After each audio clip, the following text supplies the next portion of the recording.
La memoria es un animal silencioso que duerme en el fondo de nosotros y despierta cuando menos lo esperamos. Rainer Maria Rilke.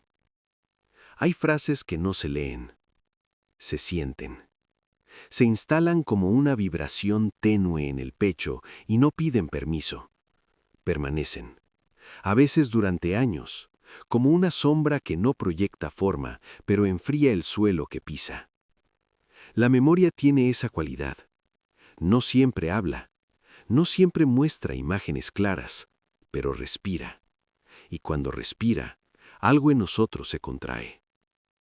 Hay cicatrices que no se ven, pero duelen cuando cambia el clima del alma. No están en la piel, no sangran, no aparecen en los espejos, y sin embargo, existen. Se manifiestan cuando algo aparentemente insignificante nos desarma. Una palabra, un gesto, un silencio prolongado. Como si una vieja herida, que jurábamos cerrada, recordara de pronto su idioma original. El cuerpo se tensa, la mente se nubla, el ánimo se vuelve pesado. No sabemos por qué, solo sentimos. Vivimos rodeados de recuerdos que no recordamos, memoria sin imagen, emociones sin relato. No todo lo que nos forma pasó por la conciencia. Hay experiencias que nunca fueron nombradas, pero dejaron marca. Momentos que no pudieron ser comprendidos en su instante, y por eso quedaron suspendidos, congelados en alguna capa profunda del ser. No como escenas, sino como sensaciones, como climas internos que regresan sin aviso. El alma también tiene estaciones, y algunas cambian sin previo aviso. Cuando el clima interior se vuelve frío, cuando la luz parece insuficiente, cuando una tristeza inexplicable se posa sobre los días, no siempre estamos ante algo nuevo. A veces es solo una vieja cicatriz reaccionando al presente, como el hueso que duele antes de la lluvia, como el eco que vuelve cuando el silencio se parece demasiado al pasado. La pregunta no es si tenemos cicatrices invisibles, la pregunta es cuántas de nuestras decisiones nacen de ellas, porque no solo duelen, gobiernan. Gobiernan la forma en que amamos, la manera en que huimos, la facilidad con la que desconfiamos, la intensidad con la que buscamos validación, control o anestesia. Hay algo profundamente inquietante en esta idea. Gran parte de nuestra vida podría estar organizada alrededor de heridas que no recordamos haber recibido, no como un complot oscuro, sino como una inercia silenciosa, una repetición, un hábito emocional. El pasado no siempre se queda atrás, a veces se disfraza de presente. Nos enseñaron a pensar la memoria como un archivo, algo ordenado, fechas, imágenes, palabras. Pero la memoria profunda no funciona así. Es más parecida a una humedad que se filtra por las paredes internas. No la vemos, pero debilita la estructura, cambia el olor del aire, hace que todo se sienta ligeramente torcido. Hay recuerdos que no son escenas, sino reflejos automáticos, reacciones desproporcionadas, miedos sin objeto claro, una necesidad constante de demostrar algo que nadie está pidiendo, o de esconderse incluso cuando no hay amenaza. La cicatriz invisible no grita, susurra. Y ese susurro se confunde fácilmente con nuestra propia voz. Por eso cuesta tanto reconocerla, porque no se presenta como algo ajeno, se presenta como yo, como carácter, como destino, como así soy. Y en esa confusión, la herida se vuelve identidad. Tal vez por eso nos incomoda tanto el silencio, porque en el silencio no hay distracciones, no hay ruido que tape el eco, y el eco siempre lleva algo antiguo, algo que insiste, algo que pide ser sentido, no entendido. La conciencia moderna ama la explicación rápida, el diagnóstico inmediato, el motivo claro. Pero las cicatrices invisibles no se prestan a esa lógica, no obedecen a líneas rectas, son circulares, volátiles, cambiantes. Duelen hoy por algo que ocurrió o no ocurrió hace mucho tiempo. Hay ausencias que marcan más que los golpes. Hay palabras que nunca se dijeron y pesan más que las que hirieron. Y hay momentos en los que el alma aprendió a callar para sobrevivir. Esa es la paradoja. Lo que nos protegió también nos encerró. La máscara que evitó el dolor inmediato, con el tiempo se volvió una prisión, una forma fija de estar en el mundo, un modo de relacionarnos desde la defensa, no desde la presencia. La cicatriz invisible es una memoria que no pudo completarse, un gesto interrumpido, una emoción que no encontró testigo, y sigue ahí, esperando el clima adecuado para doler. El descenso no comienza con una caída abrupta. Comienza con una sensación leve de extrañeza. Algo no encaja, pero no sabemos qué. La vida sigue su curso. Las rutinas funcionan, las palabras se dicen, los roles se cumplen, y sin embargo, hay un cansancio que no se va con el descanso, una inquietud que no se resuelve con respuestas, un vacío que no se llena con estímulos. Es ahí donde la herida empieza a hablar en su propio idioma. No con claridad, con repetición. La repetición es una forma de memoria, una de las más antiguas. Repetimos vínculos, repetimos conflictos, repetimos elecciones que prometen algo distinto, pero terminan llevándonos al mismo punto emocional. No porque seamos incapaces de aprender, sino porque algo en nosotros busca volver a un lugar conocido, aunque duela. El dolor familiar es menos aterrador que lo desconocido. Hay una parte de la psique que no busca felicidad, busca coherencia. Busca que el mundo externo confirme la historia interna, incluso si esa historia es de carencia, rechazo o lucha. Por eso la herida no solo duele, organiza la percepción, filtra la realidad, decide qué vemos y qué ignoramos. No vemos el mundo tal como es, lo vemos tal como estamos heridos. Y así, sin darnos cuenta, convertimos el presente en un escenario donde el pasado puede repetirse una y otra vez con la esperanza silenciosa y casi infantil de que esta vez el final sea distinto. Pero el guión sigue siendo el mismo. Cambian los actores, no cambia la trama.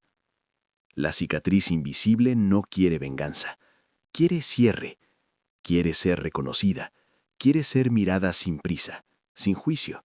Quiere salir del subsuelo de la conciencia y respirar, aunque duela, porque lo que no se siente del todo se repite, y lo que se repite sin conciencia se vuelve destino. El cuerpo sabe cosas que la mente ha olvidado. Tensión en los hombros, nudos en el estómago, insomnio sin causa aparente, fatiga crónica. El cuerpo es un archivo sin censura, guarda lo que la mente no pudo procesar. Registra cada adaptación forzada, cada renuncia silenciosa, cada miedo tragado. No es un castigo, es una memoria fiel. El problema es que vivimos en una cultura que desconfía del cuerpo, que lo acelera, lo explota, lo silencia, que interpreta cualquier señal como un fallo que debe corregirse, no como un mensaje que debe escucharse. Así, las cicatrices invisibles se profundizan, se cronifican, se normalizan. Aprendemos a funcionar con dolor, a sonreír con la herida abierta, a llamar fortaleza a la desconexión. La identidad, entonces, se fragmenta. Hay un yo visible, adaptado, eficiente, y un yo subterráneo, cargado de emociones no resueltas. No se hablan, no se reconocen, pero se influyen. El primero cree que controla, el segundo decide. Y cuando el clima del alma cambia, cuando una pérdida, un fracaso, un silencio prolongado, una mirada que se parece demasiado a otra del pasado, el subsuelo se mueve. La cicatriz reacciona y el yo visible se sorprende de su propia intensidad emocional. ¿Por qué esto me afecta tanto? La pregunta aparece tarde, porque la herida no pertenece solo a este momento, pertenece a todos los momentos que no pudieron ser vividos del todo. Hay algo profundamente solitario en el dolor inconsciente, porque no se puede explicar, no tiene palabras claras, no encaja en narrativas simples, y en un mundo que exige claridad, eficiencia y positividad, ese dolor queda marginado. Se convierte en un ruido de fondo que aprendemos a ignorar. Pero ignorar no es resolver. Ignorar es aplazar. Y el aplazamiento tiene un costo. La vida se vuelve reactiva. Vivimos respondiendo, no eligiendo, defendiéndonos de amenazas que ya no existen, buscando pruebas de un peligro antiguo en rostros nuevos. La sombra no es lo oscuro, es lo no visto. Y cuanto más la evitamos, más poder adquiere. El descenso no es cómodo, no promete alivio inmediato, no ofrece respuestas claras, solo ofrece honestidad, la posibilidad de mirar sin máscaras internas, de aceptar que muchas de nuestras certezas son defensas, que muchas de nuestras convicciones nacen del miedo, no de la comprensión. Aceptar la existencia de cicatrices invisibles no nos hace débiles, nos hace reales, nos devuelve complejidad, nos permite dejar de exigirnos coherencia absoluta, felicidad constante, claridad permanente. El alma no funciona así, nunca lo hizo. Es contradictoria, ambigua, cambiante, y en esa inestabilidad reside su profundidad. No para romantizar el dolor, sino para dejar de huir de él, porque huir lo solidifica, mirarlo lo transforma. No se trata de recordar escenas perdidas, no se trata de excavar el pasado como si fuera un crimen, se trata de escuchar el presente con más atención, de notar cuándo una emoción es demasiado grande para el estímulo que la provoca. Ahí hay una pista, un eco, una grieta por donde asoma algo antiguo. La cicatriz invisible no pide ser curada, pide ser reconocida como parte de la historia, no para definirnos, sino para dejar de gobernarnos en silencio. Vivimos en una época que huye del dolor con una eficiencia admirable. Pantallas, estímulos, velocidad, todo conspira para que no tengamos que quedarnos quietos demasiado tiempo con nosotros mismos. El silencio se volvió sospechoso, la pausa improductiva, la introspección un lujo incómodo.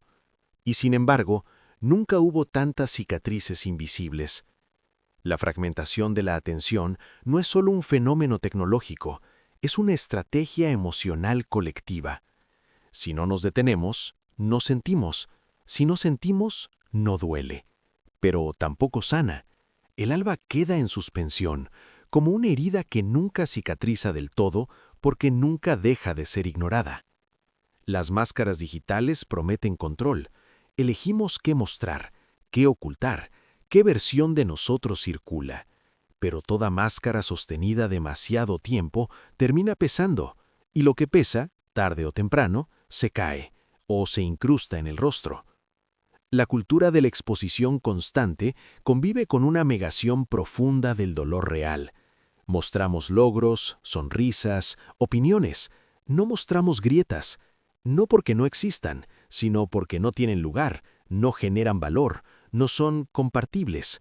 Así, el sufrimiento se vuelve privado, silencioso, vergonzante.